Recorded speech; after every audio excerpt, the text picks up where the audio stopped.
Hey, what's up guys, and welcome back to Anime King. And today I'm gonna be giving you part 9 of What If Kaguya Was Naruto's Mother. Remember to get this one to 100 likes as usual, share this to all of your friends in social media platform, and also stay in tune because I'm gonna be posting a new episode of What If Naruto Was Trained to Be a Weapon. And over on Anime King 2, I'm gonna be posting What If Naruto Rebuilt the Uzumaki clan, and what if Izuna Uchiha was Naruto's ancestor. So stay in tune for those, and I hope you enjoy each and every episode today. And remember, if you're new and this is the first time you're hearing my voice and you enjoy the videos on both Anime King and Anime King 2, go ahead and click that red subscribe button and become a part of the Anime King family. And thank you for all of your help and your support, and remember to comment down below and tell me if you're new. I'll be replying and talking back to all of you. So without further ado, let's begin this new episode. Start the intro. I think the girls with their nails done now.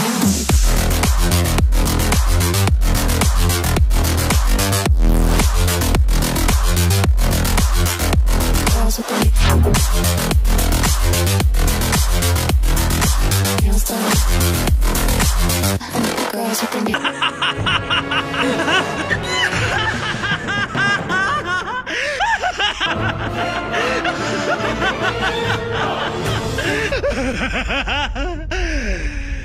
So, the last time we left off, Oshirama told everyone about Naruto's heritage, as he told them that Naruto is a brother of the Sage of Six Paths, and Naruto told them that he can remove the Kyuubi from Mito without killing her. As Naruto made them an exchange, he will crush any enemy foe that tried to attack them. As Hoshirama and Tobirama thought about that, and they want one thing else, they want Naruto to train someone. As Hoshirama say that he want Naruto to train little Tsunade, that he's her godfather, as that made an argument between Hoshirama and his son, as his son didn't know Naruto so well, so he couldn't believe his father just picked Tsunade's godparents without his permission. So with that, Naruto headed off. The next day he came back as he brought Mito to the forest, as he then vanished in a yellow flash with Mito as they arrived on a tall mountain a distance away. As Naruto started the sealing process, as Mito fell unconscious, as he extracted Kurama from Mito, as Kurama was now free, as Naruto apologized to him again, as Naruto told Kurama to come and visit him, as Kurama said that he would think about it, and with that he went off, as Naruto then walked over and picked up Mito as he headed back. So yeah guys, that was basically the last part we left off. You guys can enter your cosplays and check it out for yourself. So let's begin this new episode, shall we? Naruto appeared back in the Forest of Death.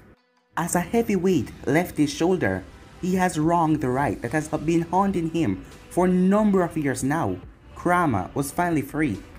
As he felt better than he had been in a long time, his conscience felt clean.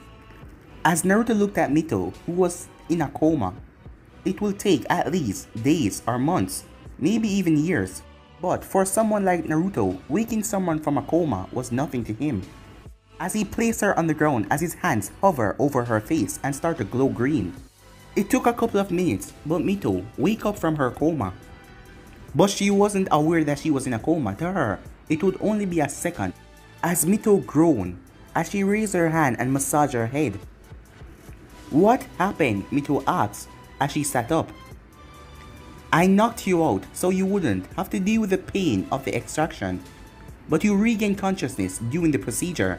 But your brain made you lose consciousness again to escape the pain. We're now back in the Forest of Death. I woke you up a few minutes ago." As she then turned and looked at Naruto.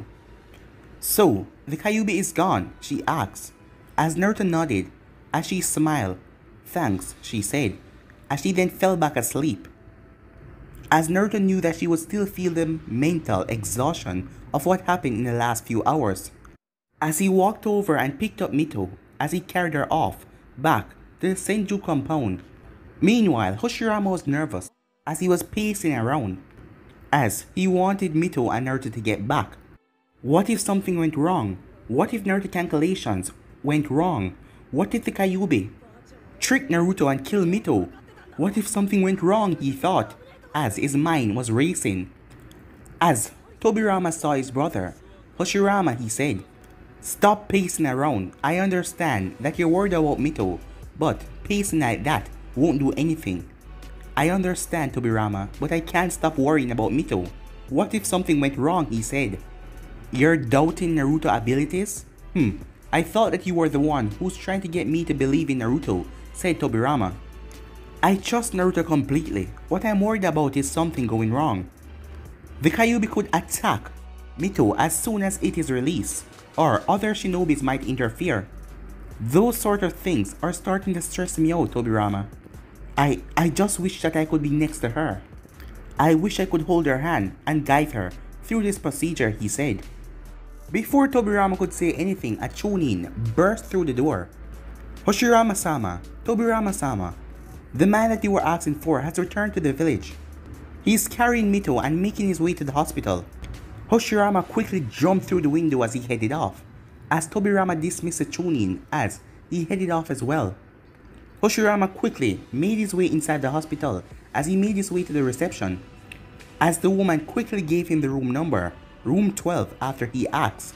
As Hoshirama sighed when he arrived, room 12 was a recovery room, so nothing bad happened. If she was in that room, it meant that she was most likely exhausted or simply resting.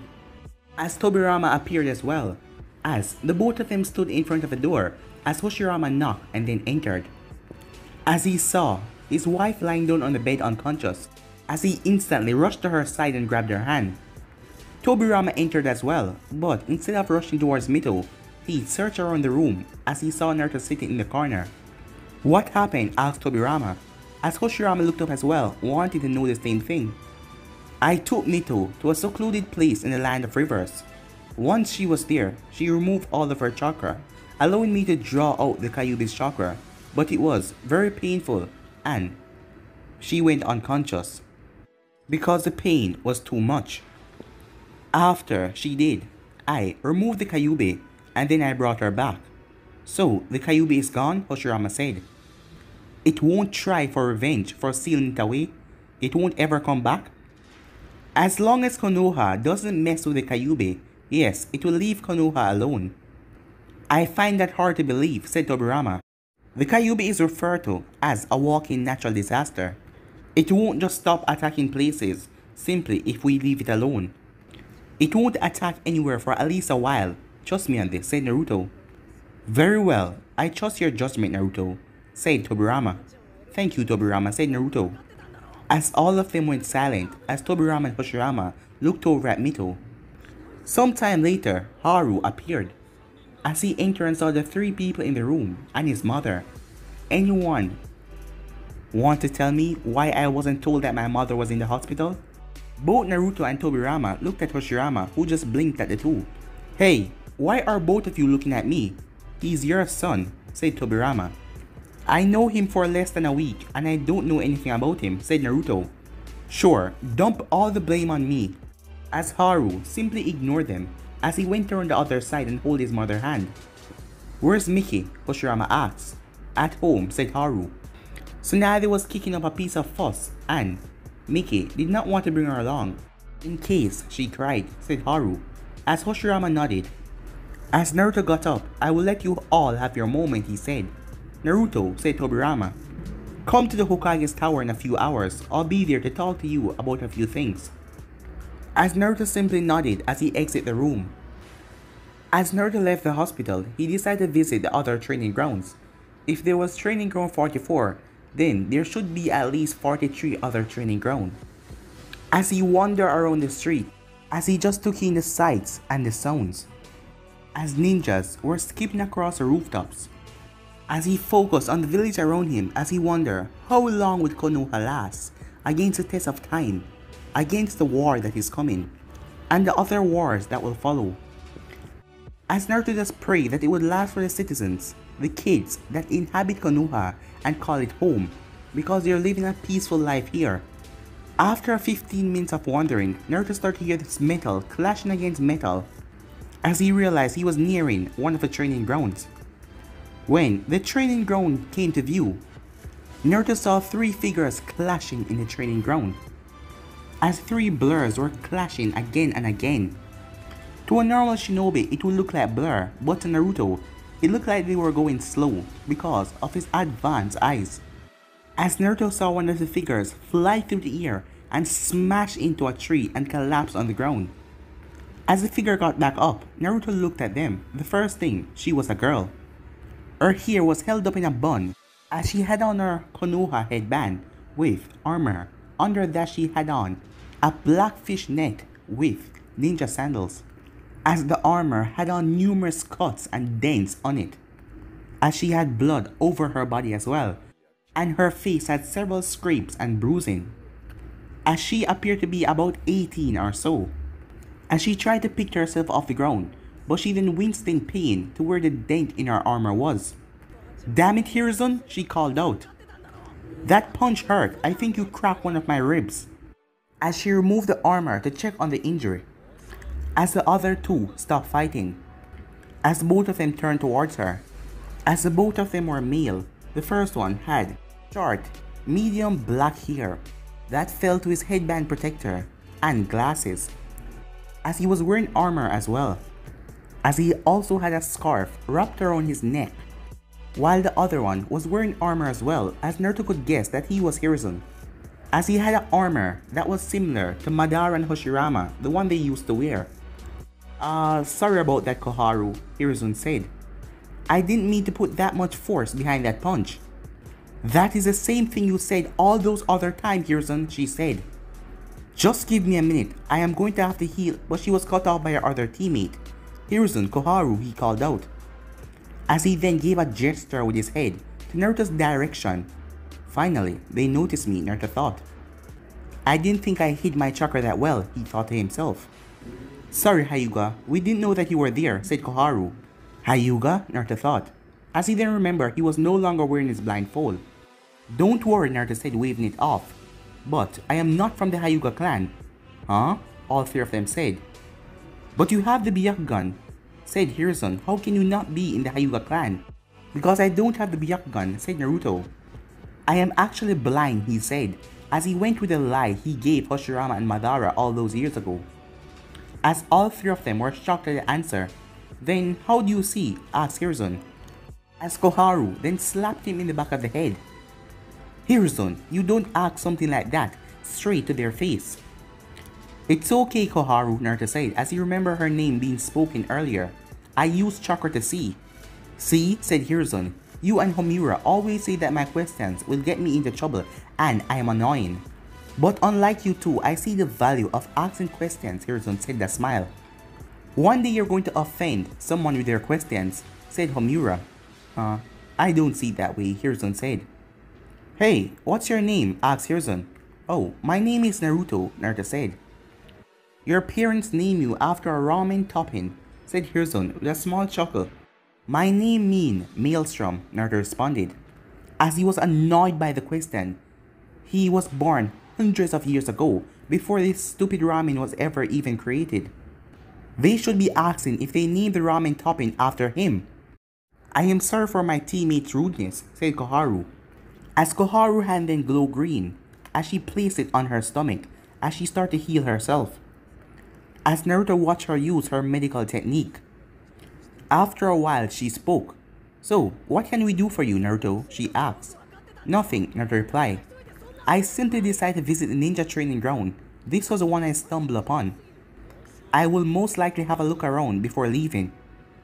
As Naruto then turned and started to walk off. "Hey, Naruto," Hiruzen called out. As Naruto turned and looked at him. "Would you like to spar with me?" he asked. As Naruto was surprised, he didn't expect him to ask to spar. As Naruto was surprised, he never had a true spar ever since he and Hagoromo used to spar. The only time he had a spar was when he was training Hoshirama and Madara all those years ago, but he never really had to put any effort into it. But when he was sparring with Hoshirama, they would destroy lands and mountains. Those were fun times, he thought, but this Hiruzen guy was nowhere near his or Hagoromo's level.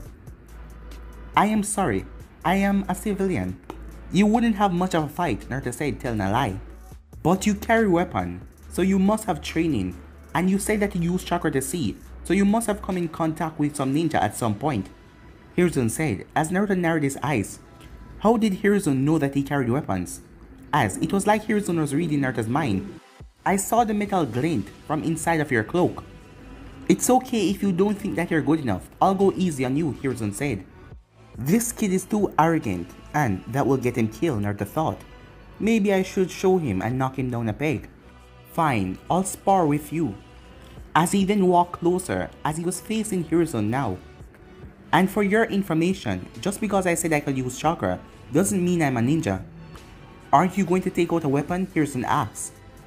Don't worry about me, worry about yourself. Alright you two, said Koharu. Begin!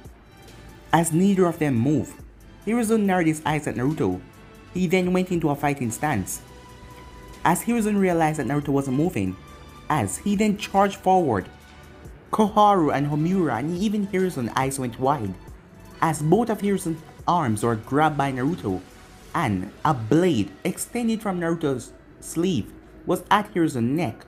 As Koharu and Homura couldn't believe it, the strongest one of their team was taken down so easily. The first mistake you made was underestimating me when I said that I was a civilian. And seeing that I told you I was blind, even though I told you I could see by using chakra. I have knowledge of chakra, so you should have think that I knew other elements of the shinobi art. And never underestimate anyone, he said. As Naruto recalled the blade as he then turned around and walked away. As Naruto think that quick lesson would keep Hiruzen alive in the battlefield. But a thought came to Naruto's head. People would see him and think that he was a Hyuga. The only reason he hadn't run into a Hyuga yet was pure luck. It will only take one of them to spot him and not recognize him, and his cover will be blown. As Naruto didn't want the entire village to know about his presence unless it was unavoidable, as he had kept out of the spotlight of the world for over 3 millennia now. He didn't want people to know that the strongest immortal being was currently in Konoha. So in some way, he has to change his eye color, and that is going to be hard. A couple of hours later, Naruto emerged from the forest, as he had added a lot of illusion over his eyes to make them seem a different color. But if a Hyuga really focused, they would be able to see through the illusion. But as long as no one stood in front of him and studied his eyes, he should be fine. And Naruto also found all of the other training ground, seeing that they all were grouped together, as training ground 44 was the only one by itself. As Naruto decided to check what Tobirama wanted, as he went to the Hokage's tower, as he stopped at the secretary. Can I help you? She asked. I am here to meet with the Hokage, Tobirama, Naruto said. Name please. As the woman then opened a small book with a lot of names in it that people Tobirama want inside. Naruto, he said, as the woman scrolled through the book. Oh, she said, as she got up and opened the door. You may enter.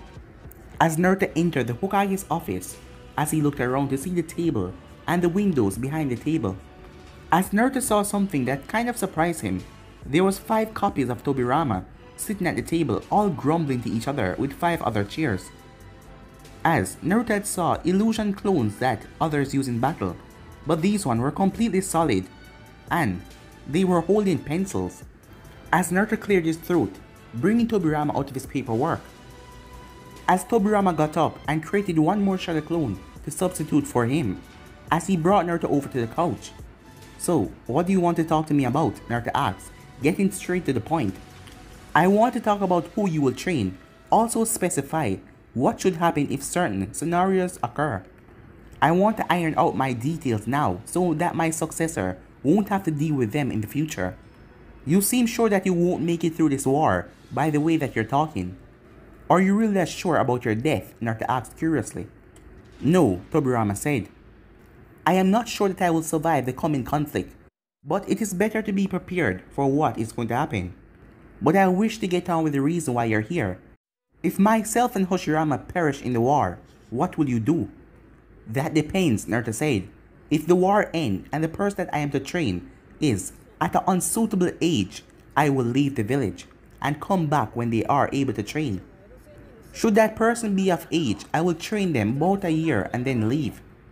Either way, I will train them about a year depending on how much natural talent they possess and then leave. But you have nothing to worry about, Tobirama. I do not go back on my promise if I can help it. As Tobirama gave Naruto a nod, myself, Hoshirama, and Haru have all decided that the person you will be training is Tsunade when she becomes 10. What you teach her is all up to you. In case myself and Hoshirama die in the war, Haru, Miki, and Mito will inform the current Hokage about your situation before you're allowed to take Tsunade from the village to train. That is acceptable, said Naruto. Tobirama then looked like he was about to say something else, but he stopped himself from speaking. As Naruto saw that, speak your mind, Tobirama. What do you wish to say? Naruto asked. How do you think Konoha will be affected by the coming war? How long do you think we will be able to last against the other villages if they decide to form a temporary alliance against us? That was one of Tobirama's biggest fear, that the sand, the Kumo, and the stone will all join together and try to take out the strongest problem. Kiri wasn't a problem. Should worst come to worst, Uzu should be able to deal with them. But even the combined might of Konoha and Uzu cannot hold off the sand, the stone, and Kumo if they all decide to join forces and attack Konoha. In all honesty, said Naruto, breaking Tobirama from his thoughts, Konoha will probably last a year if that should happen, but that also depends on the other reason why the other villages join together. If is it that they wish to destroy a strong village like Konoha from the beginning, then it will last for a year. If Konoha is doing well in the war and the other villages feel threatened, it will be at least 2 years for them to destroy this place. But from the little of Konoha shinobis that I've seen, arrogance is Konoha downfall, said Naruto. What do you mean arrogance could be Konoha downfall? Asked Tobirama. As Naruto blinked. After coming from the hospital, I ran into 3 shinobis. One of them was so arrogant. He think that just because I was a civilian, I was hopeless and could not harm him. Despite the fact that he knew that I have some skill with weapon and know I could use chakra. Arrogance was a downfall of anyone with power if they didn't know the limitation of it. Do you know what the shinobi and his teammates look like? Tobirama asked, as arrogance is something he couldn't deal with at this moment. The war is coming. A shinobi called Hiruzen and his teammates are Koharu and Homura. As Tobirama quickly brought his hand up to his head as he rubbed his forehead. I take it you know them, said Naruto.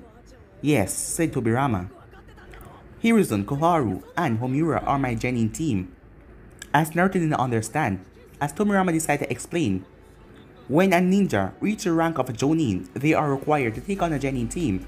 A genin team consists of 3 new ninjas that are selected from different clans. They are taken from clans that allow their children to become genins. The jonin is expected to train that team until they prove themselves to reach shonin or genin as well. As Naruto nodded, took in all of the information. Anyways, both myself and Hoshirama are training Hiruzen and grooming him to become the next Hokage, if the both of us might pass. However, he has become arrogant in the process. Hiruzen holds us in such a high regard, thinking that no one can beat us. He was born years after Konoha was first founded, so he doesn't know true conflict. As such, he underestimates the power that other people can wield, and he believed me and Hoshirama are the strongest shinobi of all. Even with the power of the other cages, he believed they cannot hold a candle to us. And seeing that both myself and Hoshirama has been teaching him, he believed that out of the village, it is me and Hoshirama and then him. Because no one has beaten him in a while, I see, said Naruto, so me defeating him might be a good thing. As Tobirama nodded, as Naruto then asked Tobirama about the ranking system, about the jonins and all that. After that, Naruto left, as Tobirama wondered if they are all ready for this. But 2 days later, the San saw the Kyuubi near their border as they thought that Konoha was the one responsible, so they attacked a couple Konoha shinobis that were there, and the Konoha shinobis attacked back, and this caused war, and the other villages set in, so within days, the shinobi war has begun. In the beginning of the war, it seemed like Konoha would came out on top. Uzu was handling Kiri and preventing them to go to the land of fire, allowing Konoha to focus on the stone, the sand, and the cloud. The Uzumakis pelted the ships with large amounts of explosive tags as it frustrated the Mizukage that his ninjas and his ships were being taken apart by pieces of papers. But that didn't mean that they weren't putting up a fight, as the Kagai clan was cutting through Uzu shinobis with their bone techniques, as they were ruthless as they simply fought until they couldn't move, slicing and dicing. The Terumi clan showed the strength of the bloodline that Kiri wielded, the boil release and the lava release. In ship-to-ship combat, the Yuki clan were using their ice release to create ice mirrors to jump from ship to ship, slaughtering Uzu shinobis. Even so, Uzu managed to hold them back with their strength in seals and kenjutsu and their large chakra reserves. That trumped the power of Kiri, as that boosts the power of Konoha. The fact that Uzu was holding off one of the great villages was showing their skills. On the mainland, it was a free-for-all. There was no allies, there was only enemies. The stone showed the power of the earth release, using them in both offense and defense, as they did anything to win the war, even sending out suicide ninjas to blow him or herself up, destroying a large portion of the town, killing the enemy ninjas. And Kumo was deadly when it comes to Kinjutsu, seeing that the most of their weapons were in lightning, and they added the lightning to their sword, and the most of them were fighting Kinjutsu with the others. They sliced them down pretty easily. They also have a force named the Kinkaku Force, as they cut through enemies like butter, slicing and dicing them down. And you also have the Gold and Silver Brothers, as they took some of the Kyuubi's power as they launched incredible attacks, lighting up the battlefield with their attacks. Meanwhile, for the Sand, they show how they could be unpredictable, as they had puppets with hidden weapons and puppets with different shapes and sizes. They also used the wind release, as their techniques were vicious, cutting through boulders and ninjas like they were nothing. At Konoha, when the war began, Tobirama and Hoshirama put themselves at the front of the war as they pushed back the other villages, because there were no powerful groups of shinobis that could combat both Senju's brothers. But from the beginning of the war, the Jinjulkis were the main weapons. They were a card that the Kages hold closer to their chests, as they wanted the enemy to play their hand before showing their own. And also they were worrying about Hoshirama Senju with his Mokiton bloodline to suppress Bijus. Kiri was the first one, as he sent out the Sanbai, tired of his shinobis being killed by papers of pure destruction from Uzu, as the Jinjulki suppressed his power for most part, as he waited until he was near the front line before unleashing the three tails on the enemy. The first few boats of Uzumakis didn't know what hit them, as the chakra of the Sanbai wiped them out, as the Jinjuki broke through their front line and started to decimate them. In the end, the Uzumaki leader decided for them to retreat. None of the Uzumakis here had the seals and the skills to seal away a Biju. The retreat of Uzu showed that the Jinjulkis were really powerful.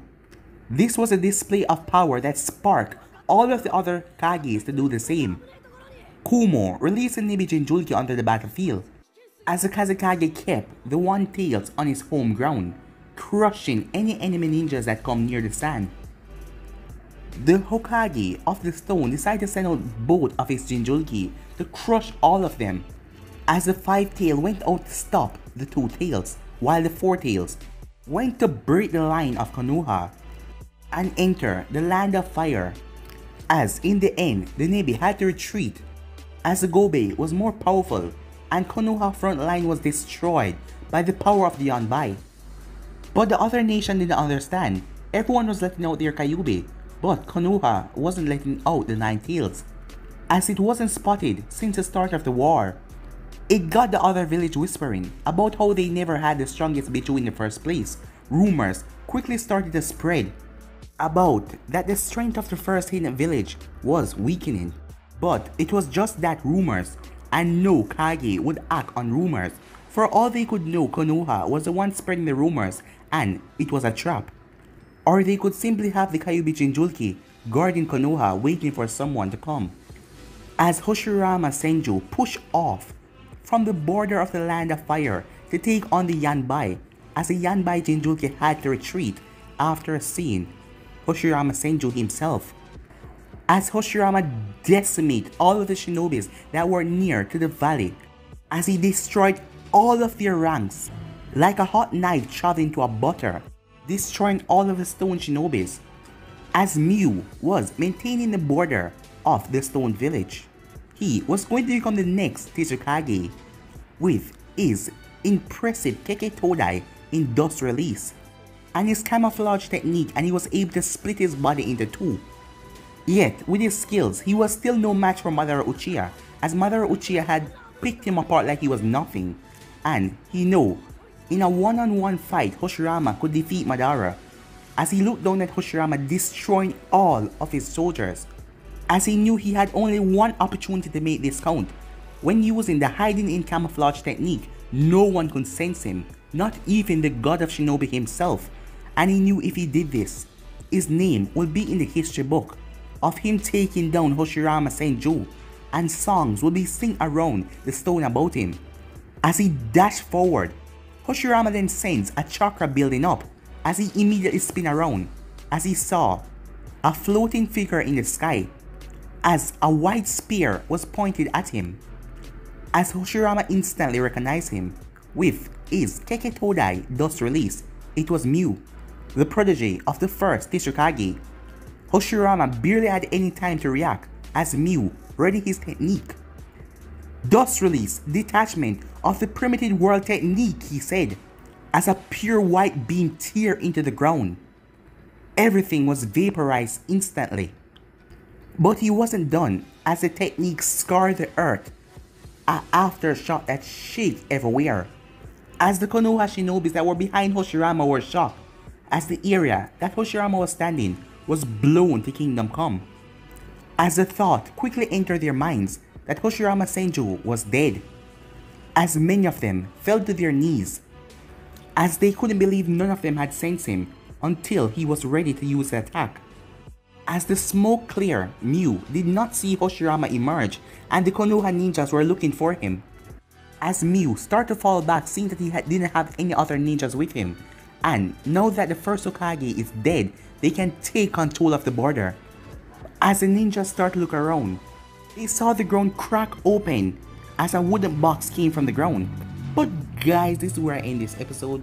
I hope you guys enjoy this, and remember to get this one to 100 likes as usual, share it to all their friends on your social media platform, and also stay in tune for the rest of the what is coming your way. I'm gonna be posting a new episode of What If Naruto Was Trained to Be a Weapon, and over on Anime King 2, I'm gonna be posting What If Naruto Rebuild the Uzumaki clan, and also What If Aizuna Uchiha was Naruto's ancestor. So stay in tune for that, and I hope you guys enjoy each and every episode.